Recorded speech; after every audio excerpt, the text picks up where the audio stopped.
morning and welcome back to KidsAlive Church. It's so good to have you guys with us once again.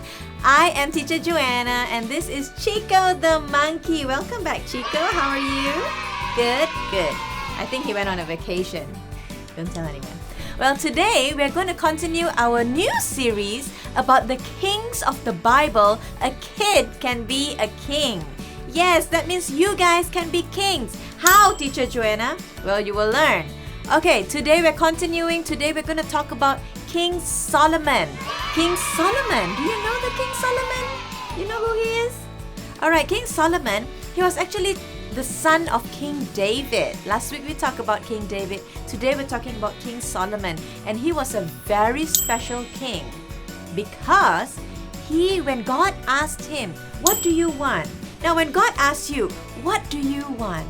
What do you want, Samuel? Or what do you want, Sandhya? What do you want, Darius? What would you answer? You would probably say, I want some money. I want PS4. I want a house. I want a swimming pool, right? But King Solomon gave a very interesting answer. He said, I want wisdom. Actually, what he said was, I want discernment between right and wrong so that I can rule the kingdom properly. So today's message is King Solomon, wisdom is key. Isn't that interesting? He was a very young king. Okay, from the readings in the internet I found, he was placed as king when he was 12 years old. But when he was around 20-ish years old, God appeared to him and God asked him, what do you want? And this was his answer. Now, for a 20-year-old guy to say, I want to choose between right and wrong, I want discernment to choose between right and wrong, is actually a pretty big thing. A normal 20-year-old guy would probably ask for a car. I want a Ferrari, or I want money, or I want a princess. Right? But he chose to have wisdom to choose between right and wrong. How interesting is that? Now, there's a very interesting story that ties into how King Solomon used his wisdom. So there were these two mothers. One mother had lost her baby, died, okay? The baby died in the sleep. And so she was very sad. The other lady, also staying in the same house, had a baby. The lady that lost the baby went and took the baby that was alive and said it's hers. So these two women came to King Solomon and said, King, O king! He was also a judge. The king, O king, please tell us what to do. This baby here, this alive baby, I say is mine, but she says it's hers. Yes, this is my baby, the other one said. And she said, no, it's mine. And so they were fighting. They were pulling on both sides. They both wanted that baby and they said it's theirs.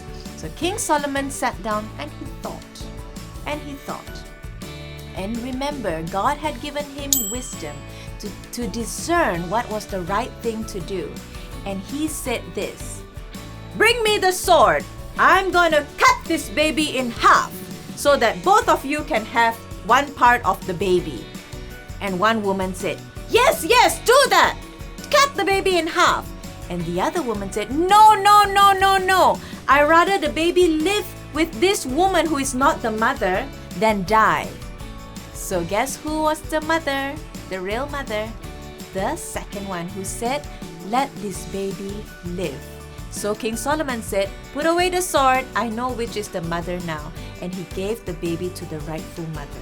Now that was something that was so interesting in those days, because those days there was no DNA testing like in the labs nowadays, so there was no way to find out who was telling the truth. And King Solomon had to use the wisdom God had given him. Now children, I want to tell you this. When you go to school, maybe you say, oh no teacher, it's too late for me to ask for wisdom. Everybody call me BODOH already.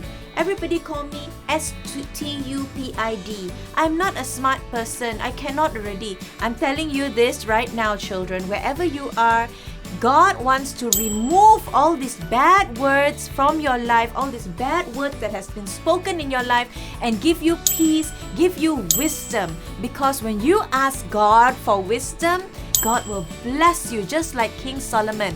God will bless each one of you. I strongly believe this, that when you say, God, remove all the bad things that were spoken over my life and give me your wisdom, God will do it. Let's look at this glass of milk here. Now this glass of milk is pure, is clean, alright? And this is our life when we are born. When we are born, we are clean, we are pure. There's nothing that can contaminate us. But now we start to grow up, and there are different things people say about you that comes into your life and makes your life miserable, makes your life dirty, and you feel so unworthy, so you don't have anything anymore. But I want to tell you this, God wants to remove all of these bad things from your life and give you purity once again. He wants to give you life, children. So I want to encourage you today, wherever you are, say, God, I want wisdom. And when you have wisdom, you will be able to do things that no one else will be able to do. You will have wisdom beyond your age. You might be only 7, 10, 12, but God will give you wisdom like the wise King Solomon. Amen? The memory verse for today is this. If any of you lacks wisdom, you should ask God, who gives generously to all without finding fault, and it will be given to you. James 1 verse 5. Again, if any of you lacks wisdom, you should ask God, who gives generously to all without finding fault, and it will be given to you. James 1 verse 5. I hope you guys are blessed today. I pray that God will grant you the desires of your heart, that God will grant you wisdom, because I believe that this is for you. So, are we ready to say bye-bye? Yeah. All right, now, we're gonna say bye-bye.